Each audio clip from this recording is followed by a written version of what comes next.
Good afternoon and welcome to our first brown bag on the Brazos for 2023.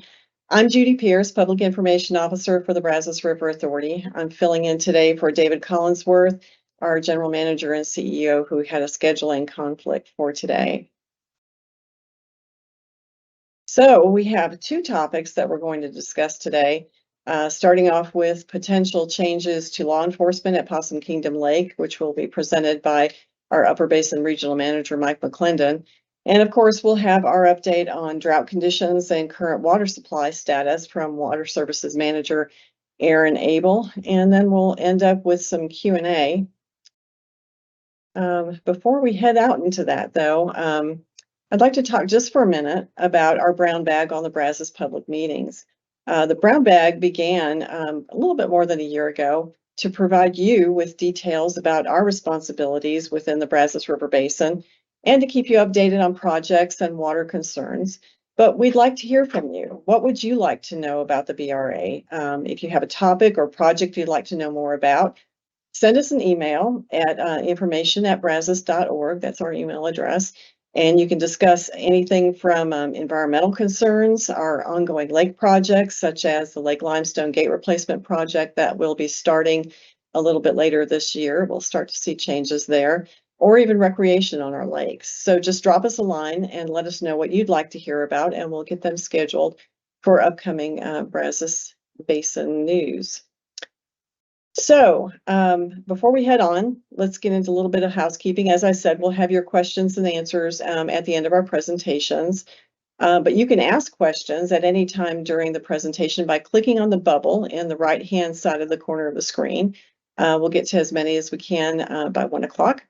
Or if you would rather ask a question in writing, just send us your email address and we'll answer your question via email. So let's see, at this point in the project, usually David would talk a little bit about some of the actions that our 21-member board of directors had taken during their last meeting. Among those, the board considered and approved the BRA's fiscal year 2022 annual comprehensive report. They also approved a 5-year contract for engineering inspections of PK's Morris Shepherd Dam, and approved moving into phase 2 of the Freshwater Mussel Candidate Conservation Agreement with Assurances Project. If you'd like to know more about that meeting, I'd like to invite you to visit our website at brazos.org. Under About Us, you can view the complete board minutes. You can also view the recording of the meeting on BRA's YouTube channel. So our next board meeting is scheduled for March the 27th here at the BRA's central office in Waco. And as always, the meeting is open to the public. You can get in on agenda item presented by our regional manager, Mike McClendon, will be up next. My name is Mike McClendon. I'm the Upper Basin Regional Manager, and I presented this presentation to our law enforcement services, to our board at our last board meeting. Our intent with this was to provide information to our board of directors. We wanted to provide a roadmap of our intentions and then obtain their feedback. If there's a concurrence between the Brazos River Authority and Palo Pinto County, both agencies would then go back and subsequently seek approval from our respective boards and our county commissioners. A time frame for doing so, the BRA would bring that forward to our board at the next board meeting, which is held in March. And the county commissioners, the county would take it to their county commissioners in the September time frame. I apologize, a February time frame. So why are we bringing this forward? It was an opportunity to assess law enforcement, specifically at Possum Kingdom. From a timing standpoint, BRA is in a position to assess how to backfill its open law enforcement positions. And we look at this, our enabling legislation provides BRA the ability to hire certified peace officers and provide law enforcement services. But is that the model that is most advantageous to us at this time? And is that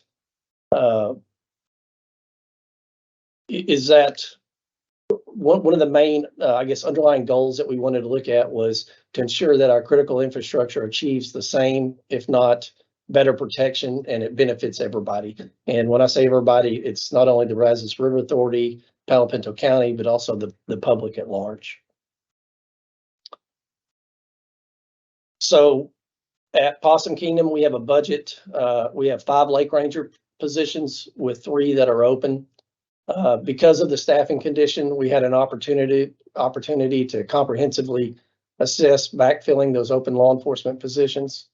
We examined what other river authorities were doing, what other districts and what other agencies. Here you can see, we looked at SJRA. They have a interlocal agreement with Montgomery County.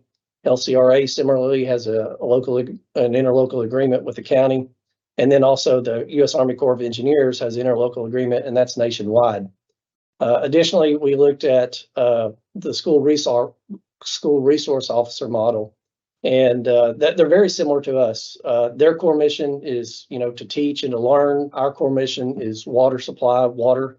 Unfortunately, both entities also have to have law enforcement as a part of that, a part of their mission statement. We also explored looking at contract officers and security guards, licensed peace officers. With regard to the contract officers, we contacted 5 firms that might be able to support our required services. 2 of those firms were responsive or had the capacity to possibly meet our needs. Without going into great detail, ultimately there were concerns about their abilities to perform. There were some issues with the contract, the call structure associated with that, the proximity, the location at Possum Kingdom was anywhere from an hour and a half to 3 hours away. We also had some issues with the inability to enforce BRA rules and regulations, training, and then also a staffing consistency. Were they going to send the same folks each week? Was it going to change weekly, monthly, or annually? So ultimately, we looked at another option, and the factors favoring the county. I'll walk through here briefly. We see this not only as a unification of law enforcement, but actually an enhancement of law enforcement. As I said earlier, BRA's focus is on the security of our infrastructure and our core mission, which is to develop and manage water supplies. We want to kind of get away from that municipality mindset that we've had up at Possum Kingdom in the past, not focus on roads or trash, the airport, etc. Of course, we looked at limiting our liability. Another issue that has come up for the Brazos River Authority, and also really for every agency across the state and across the nation, is the challenge to recruit folks and then also retain those law enforcement professionals. Of course, we looked at cost control issues, and then we also looked at the application and efficient use of our resources, looking at, from an enhancement standpoint, the ability of the county to address multi-jurisdictional events. I mentioned to our board, we've had fires that began in 2011 and seem to have occurred, every other year up there. And so the ability to have one entity respond, we have centralized information, a centralized response, and centralized coordination. Again, earlier I mentioned mirroring what other agencies are doing. And then there's also a historical precedent for this. I mentioned to our board that in 1966 through about up to about 10 or 12 years ago, we had contracted with the county for law enforcement officers up in Palo Pinto County. Ultimately, looking at this, we asked ourselves, can we obtain the same or a better level of service at reduced cost, reduced liability, and reduced issues? Overwhelmingly, the answer to us came back, yes, we could. This slide here, it's a little bit busy, but the intent is to convey that Palo Pinto County already patrols a large portion of Possum Kingdom Lake. There are small portions of the lake out to the west, which are located in Stevens County. And then up to the north, there's small portions of the lake that are located in Young County. We have met with the county, and we are determining, collaborating on the development of the interlocal. We met after our board meeting and had some additional discussions to define the responsibilities of both parties. And so looking at that from that perspective, this map shows the area in brown, or some of the undeveloped areas. These are the areas that the Brazos River Authority, these are lands that we still owned that were not part of the divestiture process that occurred in the 2013 timeframe, I believe. Also on the map, you can probably see our trails that's depicted in green. And then the black square boxes, if you can see that, those are our public use areas. There's about 10 of those. And then out to the east, over there in the red, is our restricted area, or where our dam is actually located. So in meeting with the county, some of the responsibilities that we've talked about, and as I said earlier, this is still in draft form, but the sheriff's office would provide full-time deputies. They would respond to these areas that I've mentioned here. The county would determine the officer schedules and then the number of required officers to adequately respond. These would be full-time deputies supporting us and the public and through our summer season, which also includes Memorial Day, July 4th, and Labor Day, big holiday events. And the county will also be able to enforce BRA rules and regulations. So I began stating that protection and safeguarding of our critical infrastructure was paramount. Key components of the draft interlocal will be for the county to patrol the BRA infrastructure, which I denoted on the prior slide. The previous slide was illustrative of our parks, our trails, our restricted area, and other BRA lands. Those were shown in a graphic form. This is those areas delineated in a bullet form, similar to how the interlocal will be carried out. I also mentioned that this draft interlocal should be mutually beneficial for the county, the Brazos River Authority, and the public at large. Many of the benefits listed here either directly or indirectly benefit the public. I've touched on some of these somewhat, but one that I believe really assists the public is the ability for the deputies to respond to other areas as needed when they're out patrolling around the lake. Our lake rangers' focus was on BRA lands, water, and infrastructure. This kind of eliminates that gray area and jurisdictional decisions of whether or not for our law enforcement service providers to respond. And that's a big benefit. Another benefit to the Brazos River Authority, when you examine our benefits, some are unique to PK really because of its proximity and really how we have functioned in that area in the past.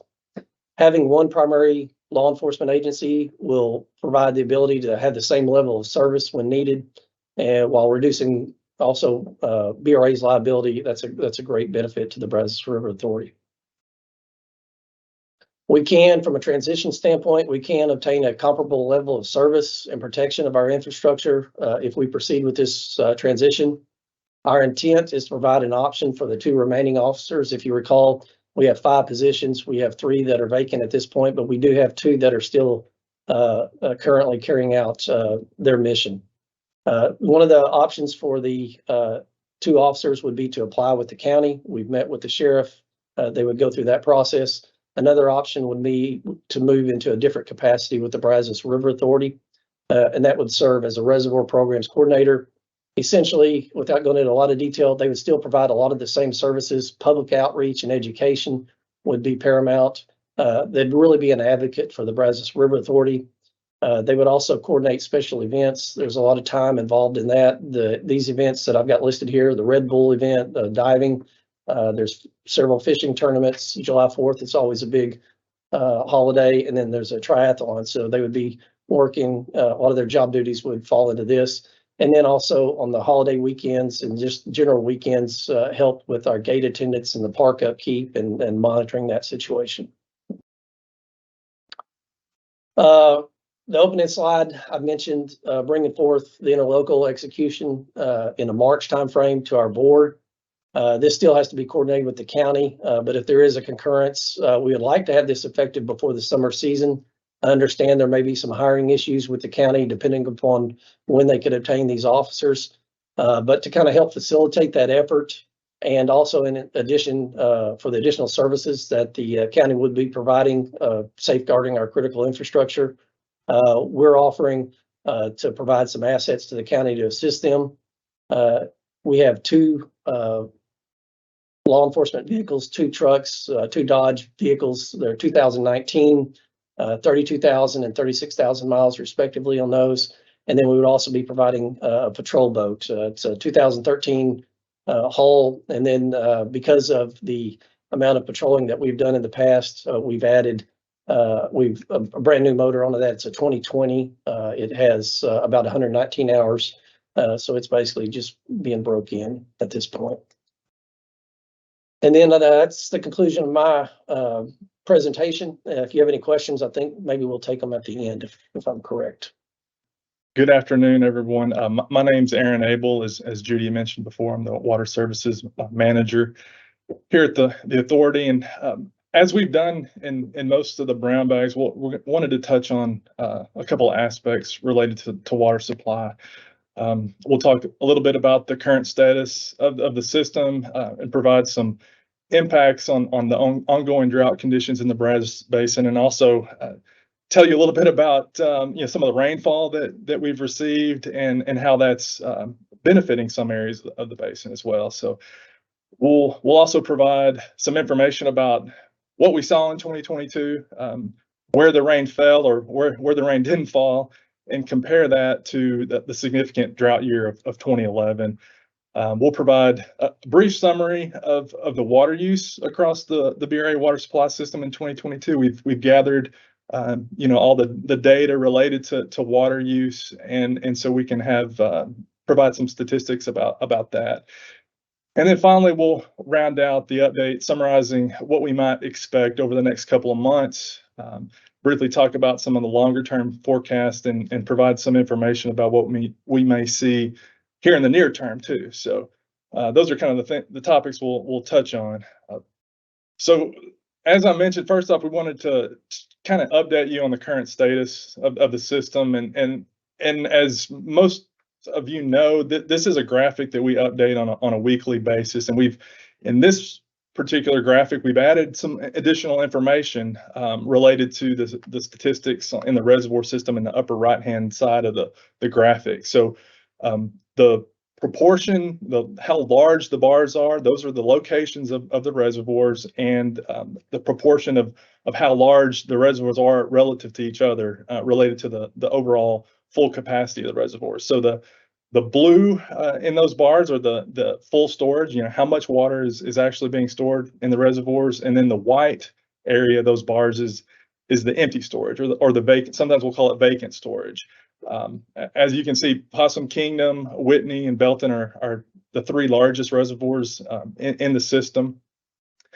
And of course, our system is made up of the three BRA owned and operated reservoirs. That's Possum Kingdom, Lake Granbury, and Lake Limestone, and then 8 other multi-purpose Corps of Engineer reservoirs. We hold storage contracts to store water in the conservation pools in those 8 reservoirs, and we have water rights that allow the use of water out of those reservoirs.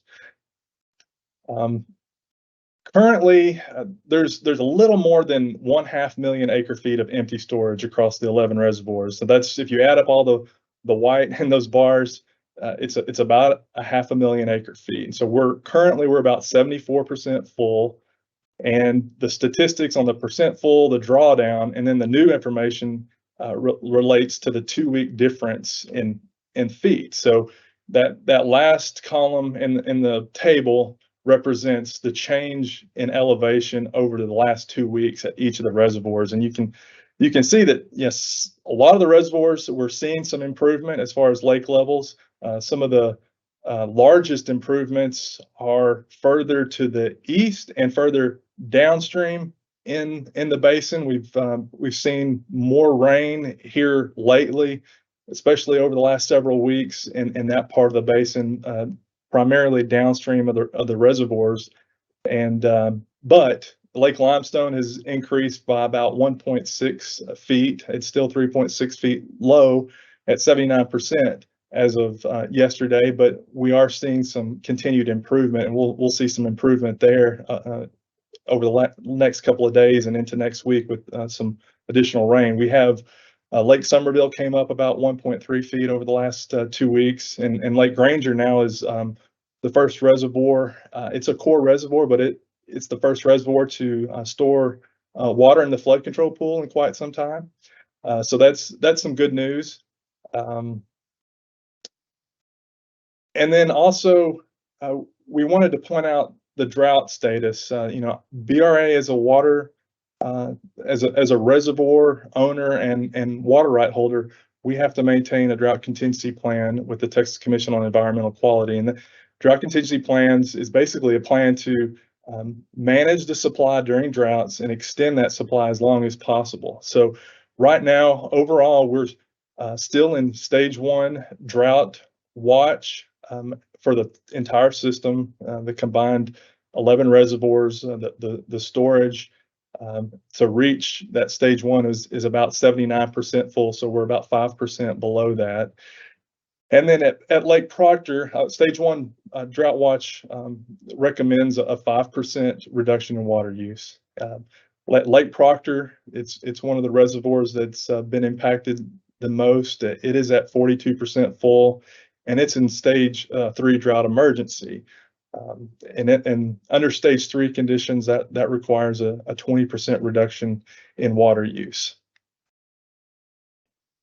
Reflecting back on 2022, I think it's everyone is last year can realize that it was a significant drought year, and we wanted to kind of show the departure from normal precipitation, how much below normal it was throughout the basin. And so, as we flip the calendar, we can also look at the combined body of rainfall or lack of rainfall that fell over the basin and the state. So, each location has an average annual precipitation amount, and that varies in the upper part of the basin, in the Lubbock area and over the Texas-New Mexico state line. That can average only 18 to 20 inches a year on a normal year. But as you move downstream through the central part of the basin and then down to Freeport, that average annual amount of precipitation increases. So at Freeport and near the mouth of the Brazos,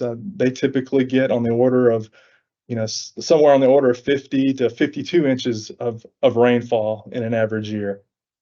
So what this is representing is how much below or above normal rainfall or precipitation that we received relative to that average annual. So the reds and the oranges and the yellows, that is below normal. So they typically, those areas got less rainfall than what normally occurs. And the grays, that's about normal. And then the greens and the blues and the purples, that's above normal. And as you can see, most of Texas in general, overall, we saw below normal rainfall. And with respect to the Brazos River Basin, the central portion of the basin is particularly upstream of our Little River system, in the reservoirs of Belton, Stillhouse Hollow, Georgetown, and Proctor. We saw much below normal rainfall in the order of maybe 12 to 16 inches below normal. And that's, if you think about it, in that part of the basin, we typically receive 34 to 36 inches of rain on an average year. So we're missing almost half of the rainfall in those areas. And so we saw, and we'll get a little bit into this later, but we saw less water entering the reservoirs, and that equated to lower lake levels as we progress through the year.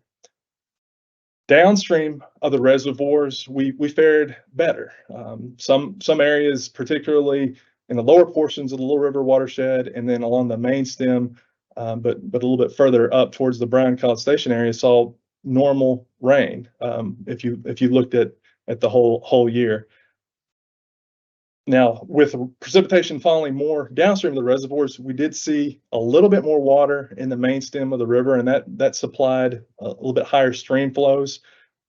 We have water users and customers that divert water directly from the river, and then also directly from the reservoirs themselves. So in times of low stream flow along the main stem, there are times that we have to augment the stream flow with stored water releases from the reservoir system. And that occurred in 2022 and much of the summer and into really the latter part of fall, from June into November. We were releasing water for users in the lower basin, and those amounted to about 100,000 acre feet. So it was a significant amount of water, but the system operated as it was intended and designed to do, is to supply water both from the reservoirs, lakeside, and downstream throughout the basin. Now, comparing the 2022 drought or the departure from normal to what occurred in 2011, we can draw some comparisons of these two significant drought years. All droughts are different. They materialize different, and they break. The droughts break a little bit differently to some degree, but typically they break with a large amount of rain and sometimes flooding. So this is showing the 2011 departure from normal, and one thing that you can see is in areas downstream of the reservoir system were extremely impacted by much below normal precipitation in that year. So we had a little bit more rain, I guess, or more rain than compared to 2022 upstream of the reservoirs to some degree, but we were really dry and hot throughout all of Texas, but particularly in the lower basin, and that led to very low stream flow levels. And we had to initiate stored water releases in 2011 earlier in the year than compared to 2022, and we released about 2.5 times the total amount released in 2022. So we released almost 250,000 acre-feet of water for downstream use in 2011. Areas upstream in 2011 of the reservoirs, also experienced below normal precipitation, but especially upstream of Possum Kingdom, and that was the area that it was impacted the most. And typically, and really areas upstream of Whitney, extending for 2011 through 2015, experienced a new drought of record in that part of the basin.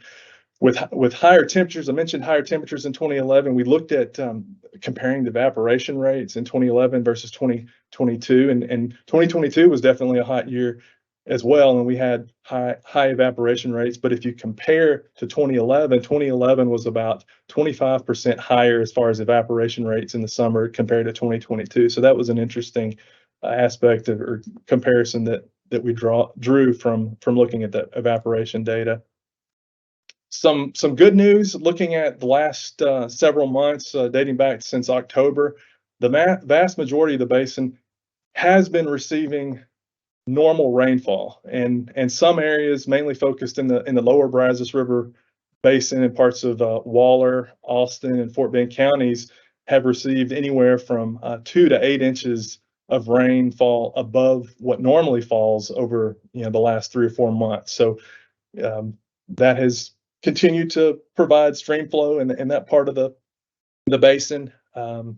And that's good news. It's just good news that we're starting to see some above normal rainfall, and that's what we really need, particularly upstream of the reservoirs, to see stream flow increase, and then obviously water entering the reservoirs increase, and then higher lake levels. So the highest departures from normal in Texas are really kind of seen in the far eastern part of Texas, in the Sabine and Neches watersheds, and we're seeing some continued below normal precipitation outside of the basin to the southwest in the Colorado River Basin and further southwest. But as mentioned, most of the areas upstream of the reservoirs last year only received a fraction of the rainfall, and that leads to drier than normal soils and low stock tanks and ponds and very low flow in the creeks and tributaries. And one of the questions that we have been hearing lately is, why isn't the reservoir levels coming up? It's raining, but why isn't that rain translating into higher lake levels? And really, you have to get the soils wet, and in a lot of places that is occurring. We have moisture soils, and additional rainfall will hopefully help to stimulate more runoff, especially with it being the latter part of winter and vegetation is dormant. But we have to continue to have those higher rainfall events to fill the stock tanks, particularly upstream of the reservoirs, and then you'll start to see higher stream flows and higher inflows into the reservoirs, and then ultimately higher lake levels or increases in lake levels. So that's kind of that answers a question that has we've been hearing especially over the last month or so. This is the drought monitor and reservoir status. We update this weekly, and this is what we present this at the brown bag typically, just kind of give you a trend of what's going on with the U.S. drought monitor, and that the drought monitor itself is a qualitative representation of drought impacts compiled jointly by the National Drought Mitigation Center at the University of Nebraska, the National Oceanic and Atmospheric Administration, that's part of the National Weather Service, is under that umbrella, and then also the U.S. Department of Agriculture. And so water supply impacts to drought are more delayed than agricultural impacts. And I would say that the drought monitor typically emphasizes agricultural impacts to drought more so than water supply. But it does give us an idea of how things are trending as far as how the drought is evolving, either getting better or getting worse. So typically impacts to water supply happen after we start seeing agricultural impacts, and then the benefits of the water supply happen after the agricultural impacts have been benefited or lessened. So that's one of the reasons why we look at this. And I mentioned that this is updated on a weekly basis, and if you go to our website, brazos.org, and under water supply and drought, you can have access to this information. We have seen from October 13th of 2022 to February 9th, this was updated this morning, we have seen some improvements in the drought monitor, particularly in the Little River watershed and downstream, and then parts of the upper part of the basin. We've seen some improvements, and where some of the localized, exceptional, and extreme drought categories and the drought intensities have lessened. We've seen an area of exceptional drought in southern Coryell County, upstream of Lake Belton, completely disappear. That's been kind of converted into extreme drought, but it's trending in the right direction. And then the area around the city of Abilene and Taylor County had exceptional drought conditions in October, and that has been lessened. And actually, right now, Abilene is in severe drought conditions, and so that's the two orders of lessening in the drought intensity. So we're seeing some the right trends in drought.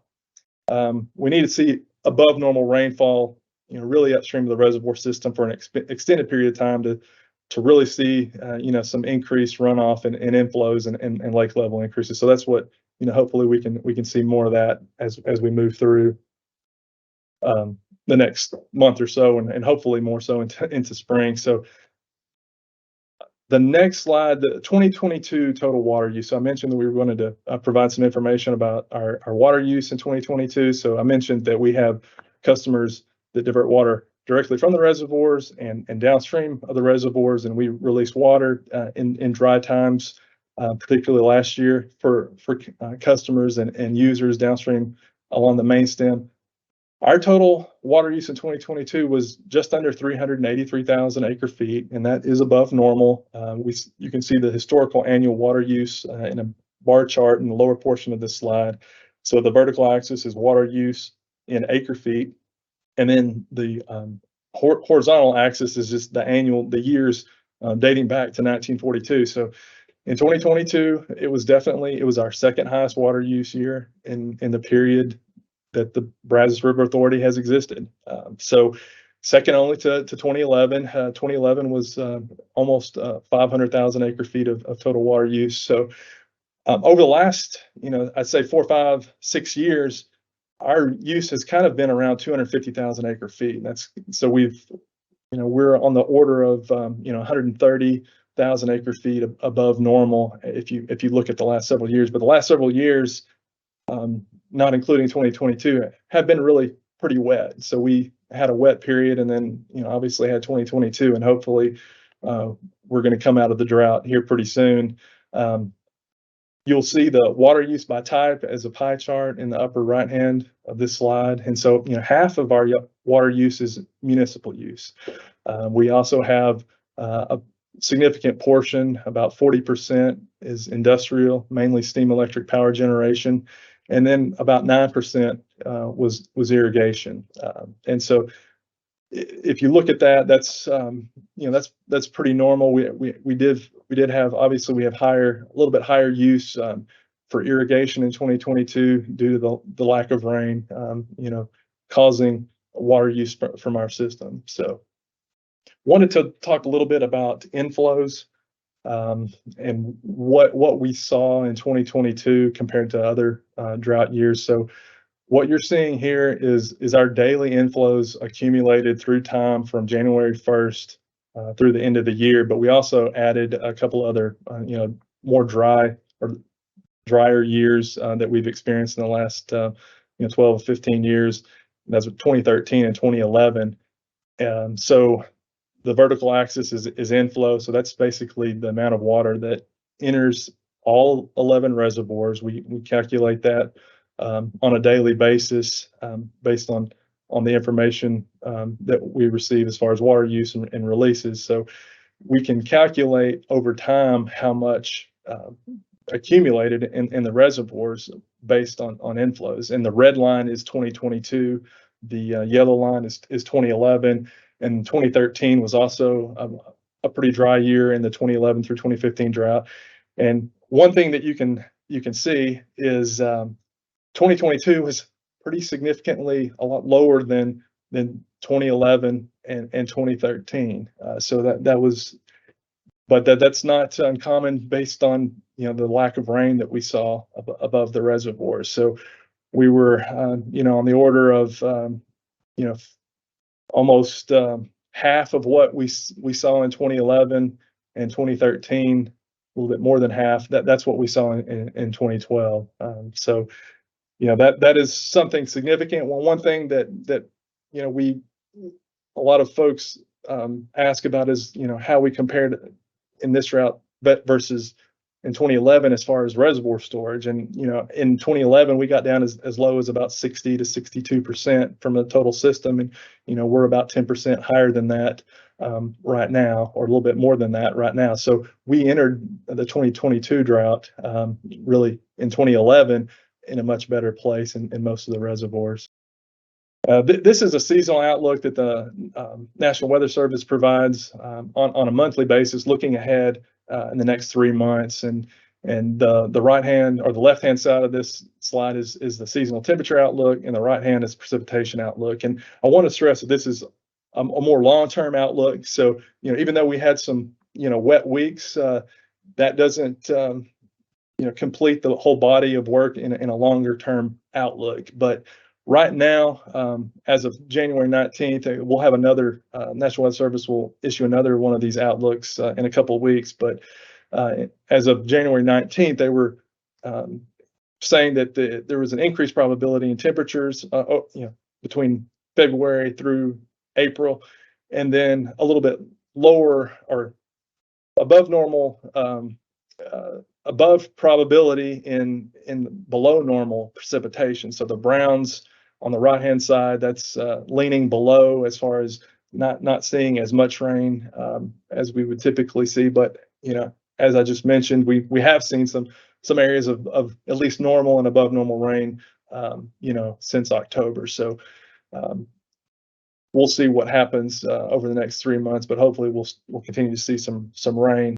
The other thing that the National Weather Service does is they provide a 1 month outlook issued the end of January for February, and this kind of shows more accurately at least what we've been seeing over at least the first week in February with the ice storm and a couple other rain events, and we have another rain event coming up that I'll talk briefly about. But right now, National Weather Service is for the rest of February are kind of leaning towards above normal precipitation for a good part of Texas and most of the Brazos River Basin. So that's good news, and that's something to kind of look at as we move through the rest of the month of February. Wanted to kind of finalize. I know there's a lot of questions or news about La Nina and El Nino. And how that affects Texas weather and weather in the Brazos River Basin, and we do pay close attention to El Nino and La Nina. That's basically that the El Nino and La Nina cycle is essentially the temperature in the equatorial Pacific. Is it below normal, which is La Nina? Is it above normal, which is El Nino, and how that impacts Texas. And typically La Nina conditions, which that's where we are now, we typically see below normal rainfall. This plot was issued by the National Climate Prediction Center, which is part of the National Weather Service, in earlier in January, and it shows the percent chance of La Nina conditions, neutral conditions, which neutral just means normal conditions, and then El Nino conditions, going out through basically early fall. And what you'll see is every month or every 3 months they update these metrics. In the December and January, February blue bar, we're in La Nina, and we're kind of trending towards a neutral condition, and we expect to, or the National Weather Service expects for us to come out of La Nina and into neutral conditions in the next several months. And then they're looking at possibly El Nino conditions later on, and that kind of remains to be seen. But at least a transition to neutral, it doesn't necessarily mean we're going to get a rain, but it definitely, La Nina typically portends to below normal. So hopefully we'll start seeing some rain, in our typical spring rain in spring, and we'll hopefully start to see some increased inflows and reservoir level increases. So this is the potential rainfall totals over the next week, and this is another product from the Weather Prediction Center, so another arm of the National Weather Service. They do a good job of presenting mean aerial precipitation amounts over Texas and over the U.S. Really, compiling the weather models, the numerical models, and weather observations and monitoring systems that are crossing America. So they issue forecasts out to 7 days, and what we're seeing right now, we're gonna have another cold front. It's gonna get cold, a little cold, but we'll see drier conditions over the weekend, and then we have another rain opportunity Monday into Tuesday, and what they're saying right now, at least in this forecast, which is updated multiple times a day, that we could see anywhere from 1 to 1.5 inches across most of the basin, from PK all the way down to the lower basin. So additional rain on top of some wet soils, and hopefully we'll start to see some more benefits into some of the other reservoirs, and we'll continue to see some benefits in Limestone and Somerville and Granger, obviously. So I think that was the conclusion of my presentation. Thanks, Aaron. I'm not seeing any questions here having been submitted. However, if we do have some come in at information@brazos.org, we'll be happy to include the questions and some answers for you on our website. If you go to brazos.org, toward the bottom of the page, you'll find a nice big button that says Brown Bag on the Brazos. And we will put our Q&A out there along with a recording of this presentation.